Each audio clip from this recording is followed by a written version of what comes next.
Hello and welcome to Boca Strong. I'm Rochelle LeCavalier.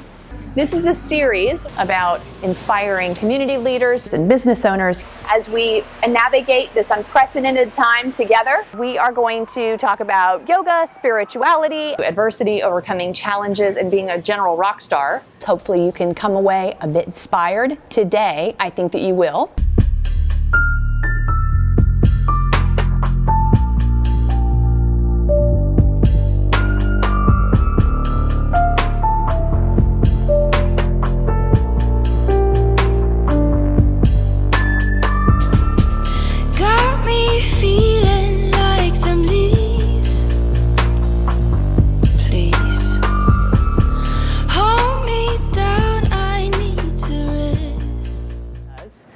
Why don't you share with us a couple of the key programs? Sure.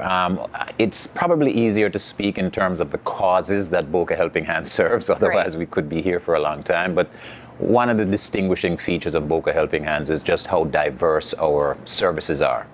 And we serve a number of children's causes. We provide lunches on weekends to kids in our, what we call our BHH backpack program, in which we serve 12 local elementary schools and provide backpacks for kids on weekends.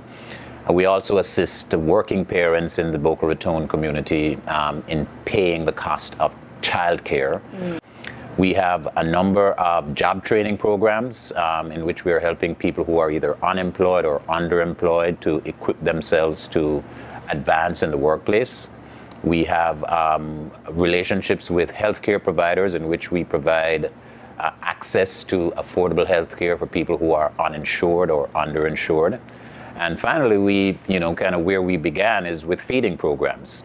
And what this particular crisis has kind of allowed us to do is to revert to that as our primary activity right now. We're finding that this is what is in greatest demand now, our hot meal and pantry bag distribution programs. Continue in a different form than they used to, but that kind of summarizes the many areas in which Boca Helping Hands is trying to serve our community. Yes. Tell me about, what led up to, the days finding out that you were indeed going to have to not only significantly change how you were operating your restaurant, but that you were going to have to close the doors for a period of time. Right. Well, like everybody in the country, or right now in the world, watched kind of this thing, this intangible that we can't see, come closer and closer to us. And we started to see closures and preparedness happening around us, and then parts of the county closed. We're between the two counties, so I think we stayed open a little bit longer, but slowly business started to die off. We were restricted to just 50% occupancy inside. No one was to be more than 6 feet together, or the tables weren't to be that close together. And then last Friday, we had to close our doors permanently. So it's just been a very difficult time. It's, like you said, unprecedented. And no one has a rule book or a disaster preparedness for this, because it's unlike anything that we're used to or that we've seen. I have 100 employees. So last Friday, I had to lay off about 85 of my employees, which was incredibly difficult. These are team members that we have, that we work with every single day, that have been with us for years, but with no revenue, a restaurant cannot sustain. So we've, as I saw this coming closer to us, I thought to myself, what can I do? How can we pivot? And the first thing that came to mind is takeout. Everybody, the governor said— We're seeing a lot of that, actually. I've been trying to support local and going to this takeout this night. I mean, honestly, I can't have this much sodium in my body, but it's I'm really trying to support local, but there's only so far. We're mutual friends with a couple of restaurateurs, and they've shared with multiple restaurateurs have shared, listen, we can't really survive on takeout alone, even in the best of times. That's right. It's interesting. They said takeout, and everybody said, oh, that's great, you can do takeout. Well, I don't do takeout on a regular day. My business model doesn't lend for takeout. Our food doesn't carry well. It's just not something that we typically, do. Now, the restaurants that do well in that space, your pizza and, some of the other concepts do Definitely do really Thai, well there. Asian, some of those concepts. It's not enough. Yes. And so for me, I knew I'd be dead in the water if I went that route, and I had to come up with something different. So I was sitting with my rep for one of my big suppliers. Yes. And that day I had gone to the grocery store and saw that there was no food on the shelves. It's eerie, right? It was There's terrible. no food. Worse than a hurricane. I mean, with a Yes. hurricane we have food. I'm like, what is going on here? And I'm sitting with my rep and we're discussing just the state of where we're at right now. And I'm saying, you know, our customers can't get food, our employees can't get food. And he looks at me and he goes, yeah, but I can get food. And I said, yeah, you can, but I can't, I don't have an open restaurant. And he doesn't have anybody to sell it to. He doesn't, exactly. So we literally kind of looked at each other and I was like, I have an idea. Like that. Like, give me a minute. And I went to the back end of my website and I was like, how can I build this out to work? And and timely, right? Because people want food and need food today. That's right. And, you know, there are only so many days you could remain shut with no revenue. So I got to work on it that afternoon. I think I stayed up all night that night, build out our site. I'm seeing, I mean, people are being so generous. Yes. It's so moving how people are stepping up to the plate. So you, as a fashion designer, said, oh my God, here's the situation. What can I do? Well, I'm not going to lie. At first, when this first started happening and all the customers started canceling orders and everything, and I panicked and I cried because I was like, I've built this business. I have all these people relying on me. What am I going to do? And gala season, let's face it, gala season's over. Done. In South Florida. This is our busiest time of year right now. So we were like, oh my gosh, what are we going to do?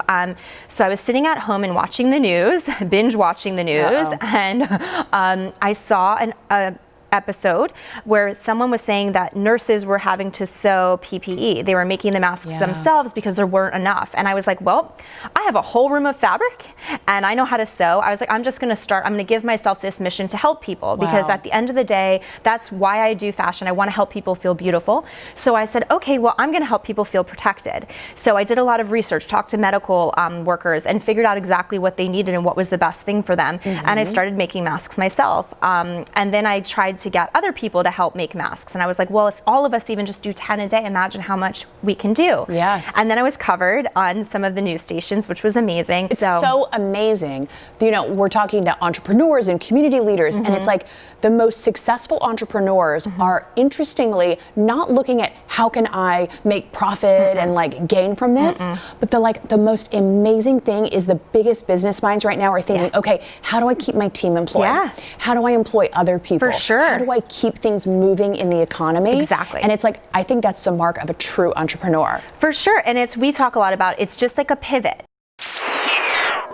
So Hospitality Helping Hands is focused on providing meals, right? And is it primarily to hospitality industry, people who are laid off? Was that the primary focus? So at first, our whole focus was how can we help our own? Yes. And then when we realized that we weren't in this alone, it was not only our team members, our family members, it was other restaurants that had shut down as well, that weren't necessarily providing anything for their team members, so we wanted to open our doors to them as well. So it went from our family to anybody's family in the hospitality industry, and now we've expanded, thanks to all the donations, our service to the community as well. So a lot of local charity groups we're providing meals for, in addition to our own. So you're providing meals for hospitality workers and others, and you're offering these in multiple locations. Is that right? That is correct. So you have this is like you're just opening here in Boca Raton. We're here in Meisner Park, day one.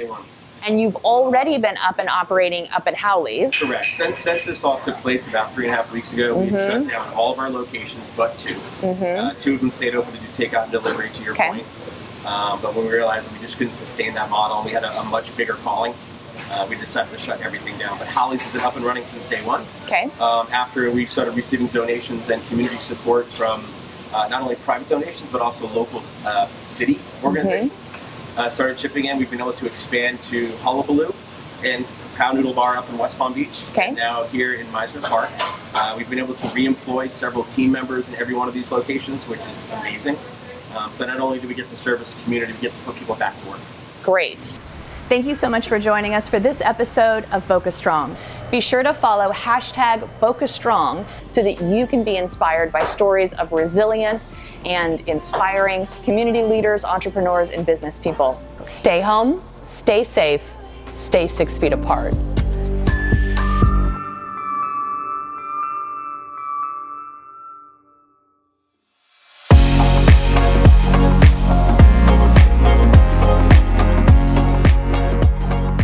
Thanks for watching my show. If you like what you saw, I hope you'll consider subscribing and hit that like button. It would mean a lot to me personally. If there's something specific you'd like to see, leave a note down in the comments for me. I'd be really interested to know what you think. If you'd like to see more, take a look at some of these other videos. See you next time.